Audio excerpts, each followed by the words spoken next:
Hi friends, మీకు 6th నుంచి 10th క్లాస్కి సంబంధించినటువంటి లెసన్స్కి సంబంధించినటువంటి సమాచారాన్ని ఆ లెసన్స్ గురించి మీకు వివరిస్తానని చెప్పాను. దీనికి సంబంధించినటువంటి పాయింట్లు కూడా ఇవాటి నుంచి మేము ముఖ్యమైన పాయింట్ని ఈరోజు అంటే దానికి సంబంధించినటువంటి నోట్స్ని మీకు తెలంగాణ ఎగ్జామ్స్ యూట్యూబ్ ఛానల్లో అప్లోడ్ చేస్తాను. ప్రస్తుతం మీరు అందరూ ఖాళీగా ఉన్నారు కాబట్టి, కోవిడ్ ఎఫెక్ట్తో లాక్డౌన్ కారణంగా ఇంట్లోనే ఉన్నారు కాబట్టి మీరు ఈ క్లాసులు వినండి. దీనివల్ల మీరు నాలెడ్జ్ గెయిన్ చేసుకుంటారు.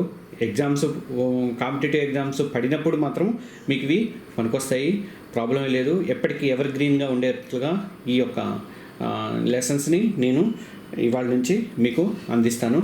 ఒకసారి ఇవాటి క్లాసు మనం చూద్దాము. ఇది సాంఘిక శాస్త్రము 10th క్లాస్కి సంబంధించినటువంటి క్లాస్ అనమాట. 10వ తరగతికి సంబంధించినటువంటి ఈ క్లాస్ని మీకు ఈరోజు వివరించబోతున్నాను. దీనికి సంబంధించినటువంటి కొంత నోట్స్ని నేను రాసుకున్నాను. ఆ నోట్స్ మీకు ఈరోజు ఆ నోట్స్ ద్వారా మీకు ఈ క్లాస్ని వివరించబోతున్నాను. చూడండి, మనము 10th క్లాసు సోషల్లో ఉన్నటువంటి మొట్టమొదటి పాఠము ఇది. ఈ పాఠంలో మనకి భారతదేశము భౌగోళిక స్వరూపాలు. మీరు ఏ కాంపిటేటివ్ ఎగ్జామ్స్ రాసినా సరే భారతదేశము భౌగోళిక స్వరూపాలు అనేది చాలా ఇంపార్టెంట్ చాప్టరు. ఎందుకంటే దీనికి సంబంధించినటువంటి క్వశ్చన్స్ లేకుండా ఏ యొక్క కాంపిటేటివ్ ఎగ్జామ్ కూడా ఉండదు. కాబట్టి మీరు దీనికి సంబంధించినటువంటి క్లాస్ని ఈరోజు చూద్దాం అన్నమాట. ఫస్ట్ మనం భారతదేశం గురించి కొంత ఇన్ఫర్మేషన్ అనేది తెలుసుకోవాలి. మన భౌగోళిక స్వరూపం, భారతదేశము ఎక్కడి నుంచి ఎక్కడి దాకా విస్తరించి ఉంది, ఎలా ఉంది అనే దాని మీద మనము ఈరోజు చూద్దాం అనమాట. మన భారతదేశం భౌగోళికంగా ఉత్తరార్ధగోళంలో ఉంది. ఇది మీకు తెలిసిన విషయమే. తర్వాత 8.4 డిగ్రీల నుంచి 8.37.6 డిగ్రీ ఉత్తరాక్షాంశాల మధ్య విస్తరించి ఉంది. భారతదేశానికి 82.5 డిగ్రీలు 30 డిగ్రీల తూర్పు రేఖాంశాన్ని ప్రామాణిక రేఖాంశంగా నిర్ణయించారన్నమాట. దీని ప్రకారమే ఇక్కడ ఉంటుంది. ఇది ఈ తూర్పు రేఖాంశం ఎక్కడ పోతుందంటే మన దేశంలో అలహాబాద్ మీదుగా పోతుందన్నమాట. భారతదేశానికి ప్రామాణిక కాలానికి ఈ తూర్పు రేఖాంశాన్ని ఆధారంగా తీసుకున్నారు. మనకి గ్రీన్విచ్ టైం ప్రామాణిక కాలం కంటే 5.5 గంటల ముందు మన టైం అనేది ఉంటుందన్నమాట. మన టైం దేని ప్రకారం తీసుకున్నారంటే ఈ తూర్పు రేఖాంశాన్ని బట్టే మన టైంని డిసైడ్ చేశారనమాట.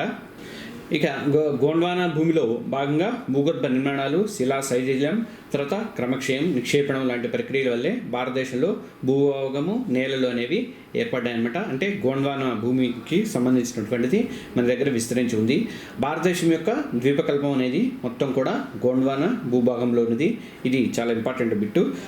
తర్వాత ప్రపంచ భూభాగం మనకి 20 కోట్ల ఏళ్ల క్రితమే గోండ్వానా భూభాగము ముక్కలుగా విడిపోయిందనమాట.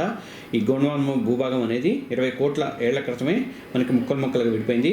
భారతదేశ ద్వీపకల్ప ఫలకం అనేది ఈశాన్య దిశగా వచ్చి చాలా పెద్దదైన యురేసియా ఫలకం అంటే అంగార భాగాన్ని ఢీకొట్టింది. దాంతో తీవ్ర ఒత్తిళ్ల వల్ల లక్షల ఏళ్ల క్రమంలో ముడతపడే ప్రక్రియల వల్ల పర్వతాలు కూడా ఏర్పడ్డాయి. అవే హిమాలయాలు అన్నమాట. ఈ హిమాలయాలు ఏర్పడడానికి కారణం ఇది. తర్వాత ద్వీపకల్ప పీఠభూమిలో ఉత్తర అంచులు పగిలిపోవడం వల్ల ఓ పెద్ద లోయ అనేది ఏర్పడింది. ఈ లోయతో హిమాలయ నదులు, ద్వీపకల్ప నదులు మేడ వేయడం వల్ల ఉత్తర మైదానాలు అనేవి ఏర్పడ్డాయి అన్నమాట. భారతదేశాన్ని 6 భౌగోళిక స్వరూపాలుగా వర్గీకరించారు. అవి 1 హిమాలయాలు, 2 గంగా సింధు మైదానము, 3 ద్వీపకల్ప పీఠభూమి, 4 తీర ప్రాంత మైదానాలు, 5 ఎడారి ప్రాంతము, 6 దీవులు అనమాట. ఈ 6 ప్రాంతాలుగా భారతదేశ భూభాగాన్ని ఇచ్చేసారనమాట, డివైడ్ చేశారు. మనకి హిమాలయ పర్వతాలు ఒక చాపంలాగా పడమర నుంచి తూర్పునకు 2400 కిలోమీటర్ల పొడవున ఇవి విస్తరించి ఉన్నాయన్నమాట. హిమాలయాలు పశ్చిమ ప్రాంతంలో 500 కిలోమీటర్ల వెడల్పులో ఉన్నాయి. తర్వాత మధ్య తూర్పు భాగానికి వచ్చేసరికి 200 కిలోమీటర్ల వెడల్పుతో ఉంటాయి అనమాట. అంటే పశ్చిమ ప్రాంతంలో మనకి వెడల్పు అనేది ఎక్కువగా ఉంటుందన్నమాట. వీటికి సంబంధించి హిమాలయాలకు సంబంధించి మనకి 3 పర్వత శ్రేణులు మన దగ్గర ఉన్నాయన్నమాట.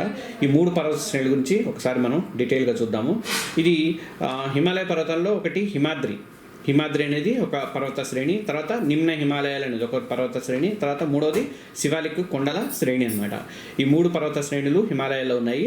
హిమాద్రి శ్రేణి పర్వతాల సగటు ఎత్తు సముద్ర మట్టం నుంచి 6100 మీటర్ల ఎత్తు వరకు ఉంటుందన్నమాట. హిమాద్రి శ్రేణుల పర్వత శ్రేణుల యొక్క సగటు ఎత్తు సముద్ర మట్టం నుంచి 6100 మీటర్ల ఎత్తు వరకు ఉంటుందన్నమాట.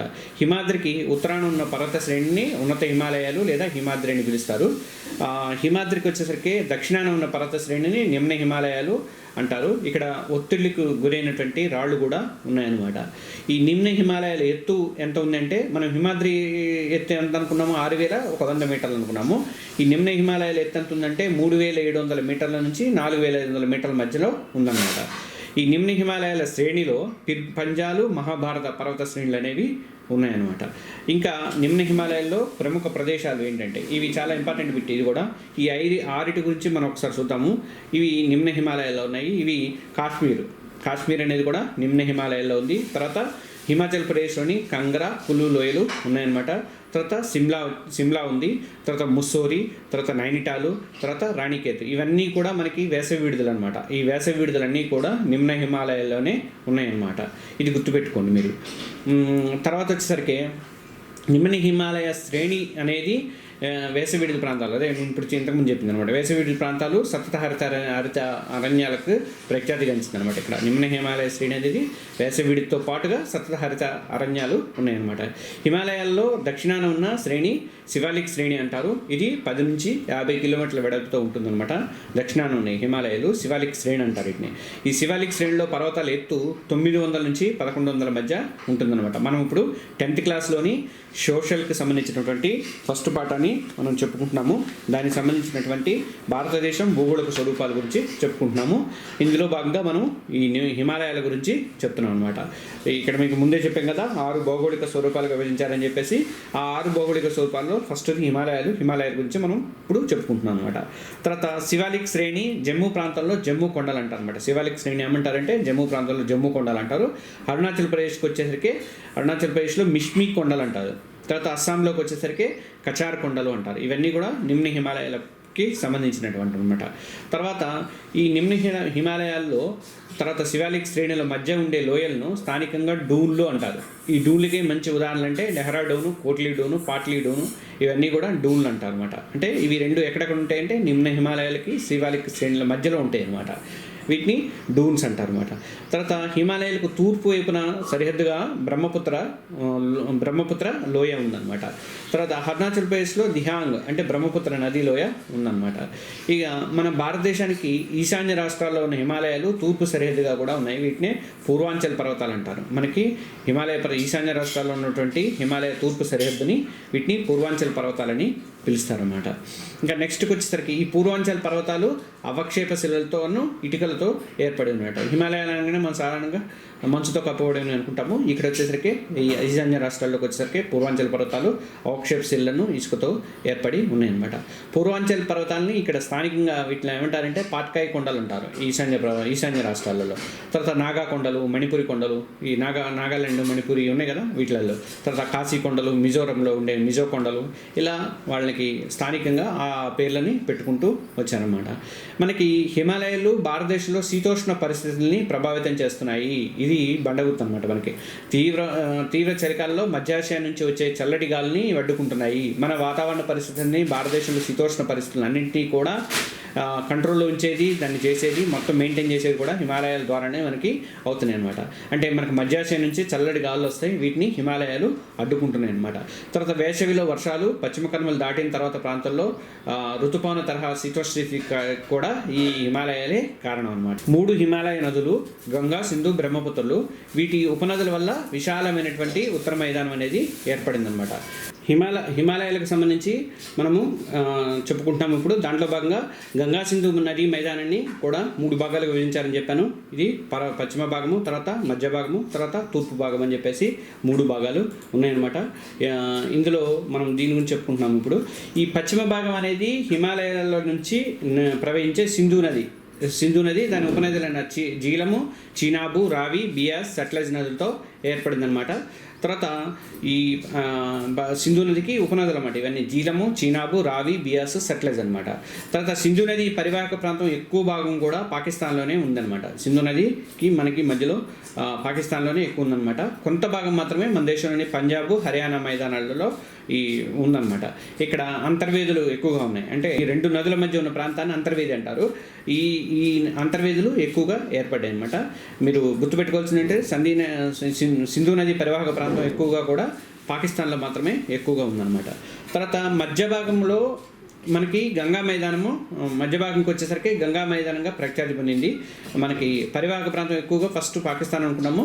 తర్వాత మధ్య భాగంకి వచ్చేసరికి ఇది గంగా మైదానం ఏర్పడింది. అంటే ఇది షుగర్ నది నుంచి తీస్తా నది దాకా విస్తరించి ఉందన్నమాట. గంగా నది మైదానము ఉత్తరప్రదేశ్, బీహార్ రాష్ట్రాలతో పాటు కొంత భాగం హర్యానా, తర్వాత జార్ఖండ్, తర్వాత పశ్చిమ బెంగాల్లో ఈ 3 చోట్ల కూడా గంగా నది యొక్క ఇది విస్తరించి ఉందన్నమాట. మనకి మెయిన్గా మీరు గంగా సింధు మైదానానికి సంబంధించి కొంచెం చెప్పుకోవాలంటే ఇది మనకి భారతదేశంలో సుమారు 70% మందికి వ్యవసాయమే ప్రధాన వృత్తి. ఈ ఎక్కువగా అధిక ఉత్పత్తినిచ్చే సారవంతమైనటువంటి ఒండు ముత్రికలు కలిగిన ప్రాంతంలోనే జనసాంద్రత అనేది ఎక్కువగా ఉంటుంది. అంటే పంటలు పండే చోట ఎక్కువగా ఉంటాయి కదా, అలాంటి పరిస్థితి గంగా సింధు మైదానాలలోనే ఉందన్నమాట. తర్వాత ఈ గంగా యమున నదులతో పాటు వాటి ఉపనదులైనటువంటి సోను, కోసి లాంటివి కూడా ఇక్కడ ఉన్నాయన్నమాట. మనకి తూర్పు భాగంకి వచ్చేసరికి ప్రధానంగా అస్సాంలోని బ్రహ్మపుత్ర లోయలో ఉందన్నమాట. ఇది బ్రహ్మపుత్ర నది వల్లే ఏర్పడిందన్నమాట. ఇది ఈశాన్య రాష్ట్రాలకి వెళ్ళిపోతుంది అనమాట. మధ్య భాగం ఏమో గంగా మైదానం అనుకున్నాము, ప్రాథమికంగా పాకిస్తాన్ అనుకున్నాము. ఇప్పుడు తూర్పు భాగం వచ్చేసరికి అస్సాంలోని బ్రహ్మపుత్ర లోయలో ఉందన్నమాట. హిమాలయ నదులు కిందకి ప్రవహించే క్రమంలో మనకి రాళ్ళు, గురకరాలు లాంటి శివాలిక్ పర్వతాల మొదట్లో 8 నుంచి 16 కిలోమీటర్ల సన్నటి మేకలాలుగా ఏర్పడ్డాయి అనమాట. ఈ భూస్వరూపాన్ని బాబర్ అంటారనమాట. ఈ భూస్వరూపాన్ని బాబర్ అంటారనమాట.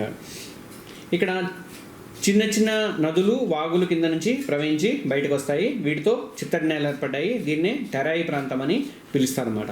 ఈ టెరాయి ప్రాంతంలోనే మనకి దట్టమైనటువంటి అడవులు, వివిధ రకాలైనటువంటి వన్యప్రాణులు కూడా ఉన్నాయన్నమాట. భారతదేశ విభజన టైంలో వలస వచ్చిన వాళ్ళు ఈ టెరాయి ప్రాంతంలో ఉన్నటువంటి అడవుల్ని నరికి వ్యవసాయ భూములుగా మార్చారు. దాంతో ఈ టెరాయికి దక్షిణంగా మెత్తటి ఒండ్రు మట్టితో ఉన్నటువంటి ప్రాంతాలు ఏర్పడ్డాయన్నమాట. మన భారతదేశము 3 వైపులా సముద్రాలు ఉన్నాయి. అందుకే దీన్ని ద్వీపకల్ప పీఠభూమి అంటారు. దీనికి సంబంధించి మనం కొంచెం చిన్న వివరణ అనేది ఇచ్చుకుందాం. ఇక్కడ భారతదేశానికి తూర్పున బంగాళాఖాతము, తర్వాత పడమర అరేబియా సముద్రము మరియు దక్షిణం వైపున హిందూ మహాసముద్రం ఉన్నాయి. ఇలా 3 వైపులా నీరుండి ఒకవైపు మాత్రమే భూభాగాన్ని ఉంటే దాన్ని ద్వీపకల్పము అంటారనమాట. భారతదేశానికి 3 వైపులా సముద్రాలు నీరు ఉన్నాయి కాబట్టి భారతదేశము ద్వీపకల్పము అని తరచుగా మన దక్షిణ భారతదేశాన్ని ఉద్దేశించి మనకి తరచుగా అంటుంటారనమాట. మన భారతదేశం ఇక్కడ ఈ ద్వీపకల్ప పీఠభూములు ఏమేమి ఉన్నాయంటే మనకి పురాతన స్ఫటికాకార కఠినమైన అగ్నిశిల్లు, రూపాంతర శిల్లు అనేవి ఉన్నాయన్నమాట. వీటిని ఏర్పడ్డాయి. తర్వాత భారతదేశ పీఠభూమి తూర్పునకు వాలి ఉంది. తర్వాత భారతదేశ పీఠభూమి పడమర అంచుగా పడమటి కనుమలు, తూర్పు కనుమలు ఉన్నాయన్నమాట. దక్షిణాన కన్యాకుమారి ఉందన్నమాట. ఇక భారతదేశ ద్వీపకల్ప పీఠభూమిని 2గా విభజించారన్నమాట. ఎలా అంటే మధ్య ఉన్నత పీఠభూమిని మాల్వా పీఠభూమి అని, ఆ తర్వాత దక్కన్ పీఠభూమి అని. ఇది మనము ఈ 2 విధాలుగా పీఠభూమిని విభజించారన్నమాట. మనము గంగా మైదానానికి దక్షిణాన నర్మదా నది తీరాన ఉత్తరాన ఉన్న మధ్య ఉన్నత భూముల్ని, పశ్చిమ వైపు ఉండే మాల్వా పీఠభూమి, తూర్పున వచ్చేసరికి చోటా నాగపూర్ పీఠభూమి ముఖ్యమైనదనమాట. ఇక చోటా నాగపూర్ పీఠభూమిలో మనకి ఖనిజాలు ఎక్కువగా ఉన్నాయన్నమాట. చోటా నాగపూర్లో ఖనిజాలు ఎక్కువ ఉన్నాయన్నమాట. తర్వాత నర్మదా నది దక్షిణ తీరాన ఉన్న త్రిభుజాకార ప్రాంతాన్ని దక్కన్ పీఠభూమి అంటారనమాట. దక్కన్ పీఠభూమి అంటే మనం ఉన్నది ఇప్పుడు దక్కన్ పీఠభూమి కిందకి వస్తుందన్నమాట. ఈ సాత్పూర పర్వతాలు దక్కన్ పీఠభూమికి ఉత్తర సరిహద్దుగా ఉన్నాయన్నమాట. తర్వాత మనకి మహాదేవు, తర్వాత కైమూరు, తర్వాత మెకాల్ శ్రేణి, ఈ కొంత భాగం తూర్పున అంచుగా ఉన్నాయన్నమాట. మన దక్కన్ పీఠభూమికి పశ్చిమ కనుమలు పశ్చిమ సరిహద్దుగా, తూర్పు కనుమలు తూర్పు సరిహద్దుగా ఉన్నాయి. తర్వాత నీలగిరి పర్వతాలు అనేవి దక్కన్ పీఠభూమికి దక్షిణాన సరిహద్దుగా ఉన్నాయన్నమాట. తూర్పు కనుమల కంటే పడమటి కనుమల ఎత్తు ఎక్కువగా ఉంటుందన్నమాట. ఎప్పుడైనా గుర్తుపెట్టుకోండి, తూర్పు కనుమల కంటే కూడా పడమటి కనుమల ఎత్తు అనేది ఎక్కువగా ఉంటుంది. అందుకే దక్కన్ పీఠభూమి అనేది పడమటి నుంచి తూర్పునకు వాలి ఉందన్నమాట. ఇది ఇది అడుగుతారనమాట. ఇది వచ్చే బిట్ అనమాట. దక్కన్ పీఠభూమి అనేది ఎటు నుంచి ఎటు వాలి ఉంటుందంటే పడమటి నుంచి తూర్పునకు వాలి ఉంటుందన్నమాట.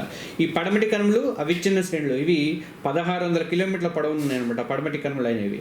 తర్వాత గుడలూరు దగ్గర నీలగిరి పర్వతాలు పడమటి కనుమలను కలుస్తాయన్నమాట.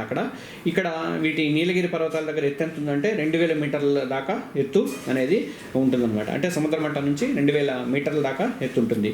ఈ నీలగిరి పర్వతాలలో ప్రఖ్యాతి కలిగినటువంటి వేసవిడిది ఉదక మండలం ఉంది. దీన్ని ఊటీ అని అంటారు. ఉదక మండలము అనేది నీలగిరి పర్వత శ్రేణుల్లోనే ఉందన్నమాట. నీలగిరి పర్వతాల్లో ఎత్తైన శిఖరం ఏది అంటే దొడబెట్ట. ఇవన్నీ మనకు తమిళనాడులో ఉన్నాయి. ఈ నీలగిరి పర్వతాల్లో ఎత్తైన శిఖరం ఏదని అడుగుతారు కూడా. ఇది 2637 మీటర్లు ఎత్తుందన్నమాట దొడబెట్ట అనేది. తర్వాత మనకి తమిళనాడులో అనైముడి పళని కొండలతో పాటు కేరళలో కార్డమం కొండలు కూడా పడమటి కనుమల్లోనే ఉన్నాయన్నమాట. దక్షిణ భారతదేశంలో అన్నామలై కొండల్లో ఉన్నటువంటి అనైముడి ఇది 2696 మీటర్లు ఎత్తుంది. దీన్ని ఎత్తైన శిఖరంగా చెప్తారనమాట. మనకి ఉత్తరాన మహానది లోయ నుంచి దక్షిణాన ఉన్నటువంటి నీలగిరి పర్వతాల దాకా కూడా తూర్పు కనుమలు అనేవి విస్తరించి ఉన్నాయన్నమాట. ఉత్తరాన మహానది లోయ నుంచి దక్షిణాన ఉన్నటువంటి నీలగిరి పర్వతాలతో కూడా తూర్పు కనుమలు అనేది విస్తరించి ఉన్నాయన్నమాట. ఇక పశ్చిమ కనుమలో పుట్టిన గోదావరి, కృష్ణా లాంటి నదులు పీఠభూమి గుండా ప్రవహిస్తూ బంగాళాఖాతంలో కలుస్తున్నాయి అన్నమాట. మనకి తూర్పు కనుమల సగటు ఎత్తు ఎంత ఉందంటే తూర్పు కనుమల సగటు ఎత్తు ఎంత అంటే 900 మీటర్లకు మించి ఎక్కడా కూడా ఉండదన్నమాట. ఇంకా మనకి తూర్పు కనుమల్లో ఎత్తైన పర్వతం ఏది అని అడుగుతారు అన్నప్పుడు అరోమాకొండ అనమాట. ఇది అరోమాకొండ ఎక్కడ ఉందంటే తెలంగాణలోని చింతపల్లి దగ్గర ఉందన్నమాట. దీని ఎత్తు 1680 మీటర్లు అనమాట. ఇక నల్లమల, వెలికొండ, పాలకొండ, శేషాచలం కొండలన్నీ కూడా తూర్పు కనుమల్లో ఉన్నాయన్నమాట. శేషాచలం కొండలంటే తిరుపతి దగ్గర ఉండేవి. ఈ ద్వీపకల్ప పీఠభూముల్లో అగ్ని పర్వత ప్రక్రియ వల్ల ఏర్పడిన నల్లరేగడి నేలలు ఎక్కువగా ఉన్నాయన్నమాట. మనకి ద్వీపకల్ప పీఠభూముల్లో అగ్నిపర్వత ప్రక్రియలో ఏర్పడినటువంటి నల్లరేగడి నేలలు ఎక్కువగా ఉన్నాయన్నమాట. ఆరావళి పర్వతాల వర్షఛాయ ప్రాంతంలోనే థారేడారి ఉందన్నమాట. అందువల్ల ఇక్కడ వర్షపాతం తక్కువగా ఉంటుంది. ఏడాదిలో థారేడారిలోకి వచ్చేసరికి మనకి 100 నుంచి 1500 మిల్లీమీటర్ల మధ్య మాత్రమే వర్షపాతం ఉంటుంది అన్నమాట. చాలా తక్కువ వర్షపాతం ఇక్కడ నమోదవుతుంది. రాజస్థాన్లో ఎక్కువ భాగము, ఈ అధిక భాగం ఈ ఎడారిలోనే విస్తరించి ఉందన్నమాట. ఈ ప్రాంతాల్లో ఉన్న ఒకే ఒక నది ఏంటంటే రాజస్థాన్లో లూనీ నది. కాలువలోని నీరు సముద్రాన్ని చేరకుండా సరస్సుల్లోనికి అంటే అంతఃస్థలీయ ప్రవాహంతో ఇవి ప్రవహిస్తాయి అన్నమాట. చాలా వరకు కాలువలు, నదులన్నీ కూడా సముద్రాల్లోకి చేరుతాయి నీళ్ళు. కానీ ఇక్కడికి వచ్చేసరికి వేడి ఎక్కువగా ఉండటం వల్ల అంతఃస్థలీయ ప్రవాహంతో ఇవి ప్రవహిస్తుంటాయి అన్నమాట. దేశంలోనే అత్యంత పొడవైనటువంటి కాలువ ఇందిరా కాలువ. ఈ ఇందిరా కాలువ దాదాపు 650 మీటర్లు ఉంటుంది. మనకి తారేడారికి ఈ కాలువ ద్వారానే నీళ్లు అందిస్తున్నారన్నమాట. దాంతో ఎడారి ప్రాంతంలో కూడా కొన్ని హెక్టార్ల భూమిని సాగులోకి తేగలిగారు. ఏది కేవలం ఇందిరాగాంధీ కాలువ వల్ల. ఇది దేశంలో అత్యంత పొడవైన కాలువ. ఇది 650 మీటర్లు ఉందన్నమాట. ఇంకా మనకి పడమటి తీర మైదానం రాణా ఆఫ్ కచ్ దగ్గర మొదలై కన్యాకుమారి దాకా ఉంటుంది పడమటి తీర మైదానము. తూర్పు తీర మైదానం కంటే పడమటి తీర మైదానం వెడల్పు తక్కువగా ఉంటుందన్నమాట. ఇంకా మనకి పడమటి తీర మైదానాన్ని 3 భాగాలుగా విభజించారు. అది ఒకటి కొంకణ తీర ప్రాంతము, తర్వాత కెనరా తీర ప్రాంతము, తర్వాత మలబార్ తీర ప్రాంతము. ఇక్కడ కొంకణ తీర ప్రాంతం అనేది ఉత్తర భాగము మహారాష్ట్ర, గోవాల్లో విస్తరించి ఉంది. తర్వాత కెనరా తీర ప్రాంతం అనేది మధ్య భాగము, ఇది కర్ణాటకలో విస్తరించి ఉంది. తర్వాత మలబార్ తీర ప్రాంతం అనేది దక్షిణ భాగము, ఇది కేరళ రాష్ట్రంలో విస్తరించింది అనమాట. మలబార్ అనగానే కేరళ గుర్తు రావాలి, కెనరా తీర ప్రాంతం అన్నప్పుడు కర్ణాటక రావాలి, కొంకణ అన్నప్పుడు మహారాష్ట్ర, గోవాలో గుర్తుకు రావాలన్నమాట. మనకి బంగాళాఖాతంలో తూర్పు తీర మైదానాలు వెడల్పుగా ఉండి అధిక ఉపరితలాన్ని కలిగి ఉంటాయి అన్నమాట. ఒడిశాలోని మహానది నుంచి మొదలై తమిళనాడులోని కావేరీ డెల్టా దాకా కూడా ఈ యొక్క తీర ప్రాంత మైదానాలు తూర్పు తీర ప్రాంత మైదానం అనేది విస్తరించి ఉందన్నమాట. మనకి మహానది అనేది ఒడిశాలో ఉంది. మహానది, గోదావరి, కృష్ణా, కావేరీ నదులతో ఏర్పడినటువంటి ఈ తూర్పు తీర మైదానం చాలా సారవంతమైనమాట. అందుకే మనకి పంటలు ఎక్కువగా పండుతాయి అనమాట. ఈ ఏరియాలలో, ఈ రాష్ట్రాలలో మనకి పంటలు పండుతాయి అనమాట. ఇక్కడ మహానది అంటే ఒడిశా, తర్వాత గోదావరి మనకి తెలంగాణ, తర్వాత ఆంధ్రప్రదేశ్, వీటి వరకు కూడా తమిళనాడులో కావేరి, కర్ణాటకలో కూడా ఉంది. వీటి వరకు మనకి పంటలు బాగా పండుతాయి అనమాట. ఈ తూర్పు తీర ప్రాంత మైదానాలకు స్థానికంగా కొన్ని పేర్లు ఉన్నాయన్నమాట. అవి ఏంటంటే ఉత్కల్ తీరం అంటారు. ఒడిశాకు వచ్చేసరికి ఉత్కల్ తీరం అంటారు. ఇది ఆంధ్రప్రదేశ్కి వచ్చేసరికి సర్కార్ తీరం అంటారు. తర్వాత తమిళనాడుకి వచ్చేసరికి కోరమండల్ తీరం అంటారు అనమాట. ఇవన్నీ కూడా తూర్పు తీర మైదానానికి స్థానికంగా ఉన్నటువంటి పేర్లు అన్నమాట. ఇంకా మనకి ఒడిశాలోని చిల్క సరస్సు ఉంది కదా, చిల్కా సరస్సు. ఇది తర్వాత ఏపీలో కూడా కొల్లేరు సరస్సు ఉంది, పుల్కాడు సరస్సులు ఉన్నాయి. ఇవన్నీ కూడా తూర్పు తీర ప్రాంత మైదానంలోని ముఖ్యమైనటువంటి భౌగోళిక అంశాలుగా చెప్తారనమాట. మన దేశంలో 2 ద్వీప సమూహాలు ఉన్నాయన్నమాట. బంగాళాఖాతంలోని అండమాన్ నికోబార్ దీవులు, తర్వాత అరేబియా సముద్రంలోని లక్షద్వీపులు, ద్వీపదీవులు, తర్వాత మయన్మార్ కొండలు, అర్కన్ యోయో నుంచి మొదలై సముద్రంలో మునిగిన పర్వతాల్లో సముద్రం పైనుంచి వచ్చిన శిఖర ప్రాంతాలని అండమాన్ నికోబార్ దీవులుగా కూడా ఏర్పడ్డాయి అన్నమాట. మనకి అండమాన్ నికోబార్ దీవుల్లోనే నార్కాండో, బారెన్ దీవులు అనేవి అగ్నిపర్వతాల వల్ల ఏర్పడినాయి అన్నమాట. తర్వాత భారతదేశానికి చెందినటువంటి దక్షిణాది అంచు నికోబార్ దీవులని ఇందిరా పాయింట్ దగ్గర ఉంది. దక్షిణాది అంచు చివరి లాస్ట్ పాయింట్ ఇది ఇందిరా పాయింట్ అంటారు. అయితే ఇది ఏమైందంటే 2004లో మనకి సునామీ వచ్చింది కదా, ఆ సునామీ వచ్చినప్పుడు ఇది మునిగిపోయింది అనమాట ఇందిరా పాయింట్ అనేది. తర్వాత లక్షద్వీప దీవుల్లో ప్రవాళ భిత్తికలు అంటే కోరల నుంచి ఏర్పడ్డాయి. వీటి మొత్తం భౌగోళిక విస్తీర్ణము 32 చదరపు కిలోమీటర్లు అనమాట. తర్వాత భారతదేశము ఉత్తర దక్షిణాలుగా దాదాపుగా 3214 కిలోమీటర్ల దాకా విస్తరించి ఉంది. తూర్పు పడమరకు చూస్తే 2933 కిలోమీటర్ల దాకా వెడల్పున వ్యాపించి ఉందంట. భారతదేశం మొత్తం కూడా ఉత్తరం దక్షిణం చూసుకుంటేనేమో 3214 కిలోమీటర్లు ఉంది. తూర్పు పడమరకు చూసుకుంటే 2933 కిలోమీటర్ల వెడల్పున వ్యాపించి ఉన్నాయన్నమాట. మనకి చివరికి వచ్చేసరికి మనం అసలు కాంపిటీషన్ ఎగ్జామ్స్ దృష్ట్యా మనకి 10th క్లాస్ సోషల్లో ఉన్నటువంటి ఫస్ట్ పాఠము భారతదేశం భౌగోళిక స్వరూపాలలో మనం గుర్తుపెట్టుకోవాల్సింది కాంపిటేటివ్ ఎగ్జామ్స్ దృష్టిలో ఏమేమి చదువుకోవాలంటే ఇక్కడ భారతదేశం యొక్క భూస్వరూపం గురించి తెలుసుకోవాలి, భారతదేశంలో శీతోష్ణ స్థితి పరిస్థితులు, తర్వాత హిమాలయాల పర్వతాల గురించి, తర్వాత తీర ప్రాంతాల గురించి, తర్వాత ఎడారి ప్రాంతాలు, తర్వాత ఎత్తైన కొండలు. ఈ ఎత్తైన కొండల్లోకి వచ్చేసరికి మనకి వేసవి విడుదల అలాంటివి గుర్తుపెట్టుకోవాలి. తర్వాత దీవుల గురించి తెలుసుకోవాలి, అండమాన్ నికోబార్ దీవులు కానీ అట్లాంటివి, లక్షద్వీపులు కానీ అట్లాంటివి. తర్వాత గంగా సింధు మైదానం గురించి తెలుసుకోవాలి, ఇక్కడ ప్రవహిస్తున్నటువంటి ఉపనదుల గురించి తెలుసుకోవాలి. తర్వాత తీర ప్రాంత మైదానాల గురించి, తర్వాత మన దగ్గరకు వచ్చేసరికి దక్కన్ పీఠం గురించి. ఈ 10 అంశాల మీద మీరు పట్టు సంపాదించాలి. మీరు టెక్స్ట్ బుక్ పక్కన పెట్టుకొని చదవడం ప్రారంభించండి. ఈ అంశాలను చూసుకుంటూ 1-2 సార్లు మాక్ టెస్ట్లు రాయండి, ప్రాక్టీస్ టెస్ట్లు అటెంప్ట్ చేయండి. దీని మీద మీకు పూర్తి అవగాహన అనేది వస్తుందన్నమాట. ఈ 10th సోషల్ మొదటి పాఠము భారతదేశం భూగోళిక స్వరూపాలు ముగించే ముందు మనం ఈ పాఠంలో ఉన్నటువంటి కొన్ని ముఖ్యమైనటువంటి ప్రశ్నలు చెప్పుకుందాము. భారతదేశ ప్రామాణిక కాలమాన రేఖ ఏది? ఇలాంటి క్వశ్చన్ ఒకటి వస్తుంది. తర్వాత హిమాలయాల పొడవు ఎన్ని కిలోమీటర్లు ఉంటుంది? తర్వాత పీర్ పంజాలు, మహాభారత శ్రేణులు ఏ హిమాలయాల్లో భాగం ఉన్నాయి అనేది అడగవచ్చు. తర్వాత హిమాలయాలకు తూర్పు వైపున సరిహద్దుగా ఉన్న లోయ ఏది అంటే బ్రహ్మపుత్ర లోయ, ఇలాంటివి ఉంటాయి. తర్వాత శివాలిక్ శ్రేణిని అస్సాంలో స్థానిక కొండలు ప్రతిదానికి పేర్లు ఉన్నాయని చెప్పాను నేను, వాటిని ఏమంటారని చెప్పేసి రావచ్చు. తర్వాత దీపకల్ప పీఠభూమి ఈ వైపునకు కొద్దిగా వాలి ఉంటుందంటే తూర్పు వైపు వాలి ఉంటుంది, ఇలాంటివి వస్తాయి. తర్వాత నీలగిరి పర్వతాలు పడమటి కన్నులను ఇక్కడ కలుస్తాయంటే గుడలూరు దగ్గర కలుస్తాయి. తర్వాత థారేడారి ఈ పర్వతాల వర్షఛాయ ప్రాంతాల్లో ఉంది అంటే ఆరావళికి సంబంధించి. తర్వాత మలబార్ తీరం మలబార్ అని గుజరాత్ అని చెప్పాను నేను, కేరళ గురించి, ఇలాంటి క్వశ్చన్ ఉంటాయి. తర్వాత భారతదేశం అంచు ఇందిరా పాయింట్ ఏ దీవుల్లో ఉంది అనేది తెలుసుకోవాలి. ఇది నికోబార్ దీవులలో ఉంది. ఇవి 2004లో వచ్చినటువంటి మనకి సునామీలో ఇది మునిగిపోయిందనమాట. ఇది 10th క్లాస్కి సంబంధించినటువంటి ఫస్ట్ చాప్టరు, సోషల్కి సంబంధించినటువంటి ఫస్ట్ చాప్టరు. మళ్ళీ మీకు మిగతా దాంట్లో చెప్తాను. మీరు తెలంగాణ ఎగ్జామ్స్ యూట్యూబ్ ఛానల్ని ఫాలో అవ్వండి. మీరు ఈ లింక్ని ఈ కింద నేను వీడియోలో లింక్ పెట్టాను, ఆ లింక్ని మీ ఫ్రెండ్స్కి కూడా ఫార్వర్డ్ చేయండి. ఎక్కువ మంది జాయిన్ అయ్యేలాగా చూడండి. Thank you.